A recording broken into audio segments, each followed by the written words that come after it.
Ezekiel chapter 45, verse 1 to 10. When you allot the land as an inheritance, you shall set apart for the Lord a portion of the land as a holy district, 25,000 cubits long and 20,000 cubits broad. It shall be holy throughout its whole extent. Of this, a square plot of 500 by 500 cubits shall be for the sanctuary, with 50 cubits for an open space around it. And from this measured district you shall measure off a section 25,000 cubits long and 10,000 cubits broad, in which shall be the sanctuary, the most holy place. It shall be the holy portion of the land. It shall be for the priests who minister to the sanctuary and approach the Lord to minister to him. And it shall be a place for their houses and a holy place for the sanctuary. Another section, 25,000 cubits long and 10,000 cubits broad, shall be for the Levites who minister at the temple, as their possession for the cities to live in. Alongside the portion set apart as the holy district, you shall assign the property of the city an area of 5,000 cubits broad and 25,000 cubits long. It shall belong to the whole house of Israel. And to the prince shall belong the land on both sides of the holy district, and the property of the city, alongside the holy district and the property of the city on the west and on the east, corresponding in length to one of the tribal portions, and extending from the western to the eastern boundaries. Of the land it is to be his property in Israel, and my princes shall no more oppress my people, but they shall let the houses of Israel have the land according to their tribes. Thus says the Lord God, Enough, O princes of Israel, put away violence and oppression, and execute justice and righteousness. Cease your evictions of my people, declares the Lord God. You shall have just balances, a just ephah, and a just bath. Amen. 오늘 에스겔서 45장은요, 백성을 어떻게 다스릴까 하는 내용에 대한 것들입니다. 성전 건축을 완성했습니다. 여호와의 영광도 임재, 쉐키나, 하나님의 성전에 임재하였습니다.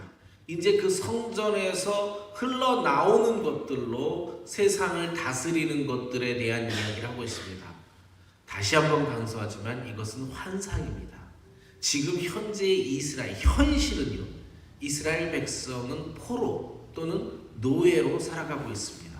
그런데 이들에게 하나님께서 성전을 보여주시고 여호와의 영광을 보여주시고 그것들을 에스겔 선지자를 통하여 백성들에게 보여주라고 하십니다. 그리고 어저께 말씀처럼 회개하라 라고 이야기를 하십니다. 이제 회개하라. 그리고 나서 어떻게 백성을 다스리는지에 대한, 즉 성소에부터 흘러나오는 하나님의 법칙이 무엇인지 설명을 합니다. 그런데 1절에서 이렇게 이야기합니다. 너희는 제비 뽑아 땅을 나누어 기업으로 삼을 때에 한 구역을 거룩한 땅으로 삼아 여호와께 예물을 드릴지니 그 길이는 25,000척이요 너비는 10,000척이라 그 구역 안 전부가 거룩하리라. 1절에서 얘기하는 게 뭘까요?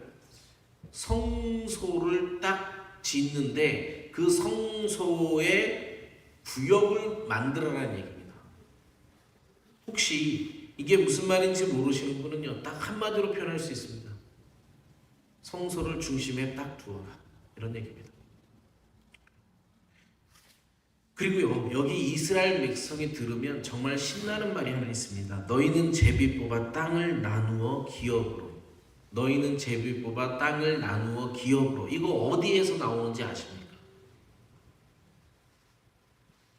출애굽이 끝나고 가나안 땅을 정복이 다 끝난 건 아니지만 가나안 정복 끝나고 나서 어떻게 했습니까? 제비뽑아 땅을 나누었습니다. 우리에게는 별거 아닌 것 같지만 이스라엘 민족에게는요, 이게요 기쁜 소식입니다. 엄청 기쁜 소식이에요. 이분들의 경제는요 자기 땅을 가지고 살아가는 게 기본 경제입니다. 이 집안에 땅이 있어서 이 집안에서 이 땅을 통해 소산을 먹고 사는 거예요. 물론 이 당시 돈도 있었고 하지만 기본 경제는 자신의 땅을 갖고 살아가는 것들입니다. 그런데 땅을 분배해 준대요. 자, 내가 지금 포로고 노예인데 회복이 되면 땅이 나한테 나누어진다는 겁니다. 복된 소식이에요. 정말 기쁜 소식을 하는데 그렇게 회복될 것이니 회복되면 제일 먼저 해야 될 게 가운데 성소를 두어라 라고 이야기하는 겁니다.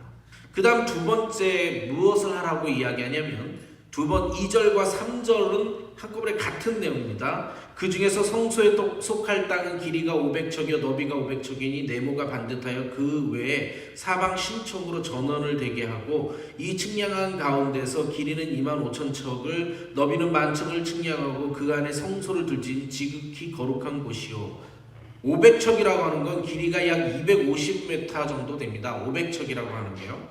그러니까 250m 정도의 어떤 성소를 두고요. 지극히 거룩한 땅이라고 합니다. 이곳에 성소를 두고 4절과 5절에 보면 그곳 성소에서 수종드는 제사장들 곧 하나님께 가까이 나아가서 수종드는 자들에게 주는 거룩한 땅이니 자 땅을 분배하는데 하나님께 수종드는 자들에게 주는 거룩한 땅입니다. 그들이 집을 지을 땅이며 성소를 위한 거룩한 곳이라 또 길이는 25,000척을 너비는 10,000척을 측량하여 성전에서 수종드는 레위 사람에게 돌려 그들의 거주지를 삼아 마을 20을 세우게 하고 그렇게 되어 있습니다. 25,000척은요 약 12km 정도 됩니다. 그러니까 이런 겁니다. 가운데 성소를 두고요 12km 정도를 이렇게 박스를 치는 겁니다. 그러면 12km 정도를 박스를 치면 직사각형입니다. 이쪽은 10,000척밖에 안 되니까요. 그러니까 이쪽은 한 5km 정도, 이쪽은 12km 정도를 두는 겁니다. 그러면 대충 이렇게 직사각형이 나오는데 이곳은요 레위 사람, 성전에서 수종드는 사람의 땅이다라고 땅을 분배하는 겁니다. 그 다음에요 6절에 보면 구별한 거룩한 구역 옆에 너비 5,000척의 길이는 25,000척을 측량하여 성읍의 기지로 삼아 이스라엘 온 족속에게 돌리고 이렇게 했습니다. 거룩한 구역 옆에요. 이쪽 옆에는 5,000척의 길이를 두어 성읍을 기지로 삼아 이스라엘 온 족속에게 나눠주라는 얘기입니다. 다만 이 5,000척은 짧습니다. 그러니까 이건 기지를 삼는 곳을 이야기합니다. 성읍을 전체를 보호하기 위해서 기지를 삼는 것. 7절과 8절입니다. 드린 거룩한 구역과 성읍의 기지된 땅의 좌우편 곧 드린 거룩한 구역의 옆과 성읍의 기지 옆의 땅을 왕에게 돌리되 왕에게 돌리는 겁니다. 그 땅은요 서쪽으로 향하여 서쪽 국경까지와 동쪽으로 향하여 동쪽 국경까지니 그 길이가 구역 하나와 서로 같을지니라. 이 땅의 왕에게 돌려 이스라엘 가운데 기업으로 삼게 하면 나의 왕들이 다시는 내 백성을 압제하지 아니리라. 그 나머지 땅은 이스라엘 족속에게 그 지파대로 줄지니라. 자, 앞에요 성소를 가운데다 두고 제사장들 성소에서 수종드는 자들 레위 지파를 위한 땅을 만들어야 합니다. 위쪽 양 옆으로 이스라엘을 지킬 이 성을 기지를 만드는 거고요. 양 옆으로 국경까지요. 오른쪽 동쪽 국경과 서쪽 국경까지 왕들의 땅입니다. 왕의 땅이에요. 그리고 나머지 땅은 전부 이스라엘 민족에게 나눠주라고 이야기를 합니다. 지금 이 구도를 보세요. 사이즈 말고요. 다시 구도를 보면 가운데 성소, 제사장들이나 성전에서 예배드리는 자들을 위한 땅, 지키기 위한 땅, 왕들을 위한 땅, 그리고 나머지가 백성들을 위한 땅, 이런 구조로 되어 있습니다. 하나님께서 여호와의 임재, 영광이 이 정도로 디테일하게 설명을 하고 계십니다. 자, 오늘 이제 볼 내용은요. 이건 배경이고요. 9절과 10절을 두 절을 크게 묵상하려고 해봅니다. 9절과 10절은 한번 크게 우리 함께 낭독해 보겠습니다. 읽는 게 아니에요. 하나님께 다시 이 말씀을 크게 선포하는 겁니다. 시작. 주 여호와께서 이같이 말씀하셨느니라. 이스라엘의 통치자들아, 너희에게 만족하라. 너희는 포악과 겁탈을 제거하여 버리고 정의와 공의를 행하여 내 백성에게 속여 빼앗는 것을 그칠지니라. 주 여호와의 말씀이니라. 너희는 공정한 저울과 공정한 에바와 공정한 밧을 쓸지니. 아멘. 자, 우리가 묵상할 건요 9절과 10절입니다. 9절과 10절에 보면요, 보기 전에 7, 8절에 보면요, 왕에게 돌리고요, 이 땅을 보는데, 자, 땅을 분배하는데 잘 보세요. 하나님의 성소를 주변으로 제사장들의 땅과 왕들의 땅이 있습니다. 이거를 현대 용어로 바뀌면 종교 영역과 정치 영역의 땅들을 구분하고 계신 거죠. 그렇죠? 그래서 하나님께서 종교 영역, 하나님께서 땅이라고 하는 거는요, 이 경제 기반이라고 생각하셔야 돼요. 경제 기반에 정말 종교적인 경제 기반과 정치적 기반을 따로 구분하는 질서를 두고 계시는 겁니다. 이 질서를 기반으로 하나님께서 백성을 다스리라라고 이야기를 합니다. 그런데 이 다스릴 때 왕들에게 하는 말이 있습니다. 왕들에게요, 이스라엘의 통치자들아, 너희에게 만족하라. 이것에 만족하라는 얘기입니다. 하나님께서 주어진 것에 만족하라는 겁니다. 왕들이요, 우리 왕들, 지금의 정치하시는 분과 지금의 정치하는 사람들과 백성들과의 재산의 크기는 엄청난 차이가 있습니다. 왜냐면요, 사실은 뒤로 몰래 빼앗는 것과 같습니다. 그런데 하나님께서 말씀하시기는 만족하라라고 이야기합니다. 너희는 포악과 겁탈을 제거하여 버리고 정의와 공의를 행하여 내 백성에게 속여 빼앗은 것을 그칠지라. 주 여호와의 말씀이라. 제가 얘기 안 해도 저보다 여기에 사신 분들이 다 연륜이 높잖아요. 정치 세력이라는 게 기본적으로 선이 없습니다. 그분들은 기본적으로 자신들의 욕망, 권력욕이라든가 자신들의 목적, 이익을 위해서 하는 게 정치예요. 기본이 그래요. 기본이. 왕들에게 주어진 것에 만족하는 것을 필수 덕목으로 하나님께서 이야기를 하는 것입니다. 근데 재밌는 것은 10절에 또 뭐라고 했냐면 공정한 저울과 공정한 에바와 공정한 밧을 쓰라는데, 공정한 저울은요, 무게를 잴 때 쓰는 겁니다. 여기와 여기에 비교해서 누가 더 높은지 무게를 재는 거예요. 공정한 에바는요, 사실은 우리의 대화 같은 겁니다. 가루, 쌀 같은 거, 이런 것들을 재는 겁니다. 그런데 교회를 오래 다녔어도 공정한 밭은 잘 모르실 겁니다. 공정한 밭은 단위예요, 단위. 기름, 흐르는 액체를 재는 단위입니다. 그러니까 무게, 가루, 액체, 모든 것들, 먹고 사는 것들에 대한 측량을 정확하게 하라고 얘기하는 겁니다. 하나님께서는 속이는 저울을 싫어하십니다. 자, 우리 묵상할 건 이겁니다. 하나님의 통치 방법을 한번 생각해 볼게요. 하나님의 통치 방법은요, 대단히 구체적입니다. 하나님은 첫째로는 자연 법칙을 이용하십니다. 먹고 사는 것, 땅을 분배하고 땅을 분배해서 그것에서 나오는 소산으로 먹고 사는 것, 이런 것들에 대한 자연적인 인간들 사이에서 일어날 수 있는 법칙들을 운행하시고요. 또한 법을 주십니다. 율법을 주셔요. 왕들에게 더 이상 착취하지 말라라고 정확한 율법을 주십니다.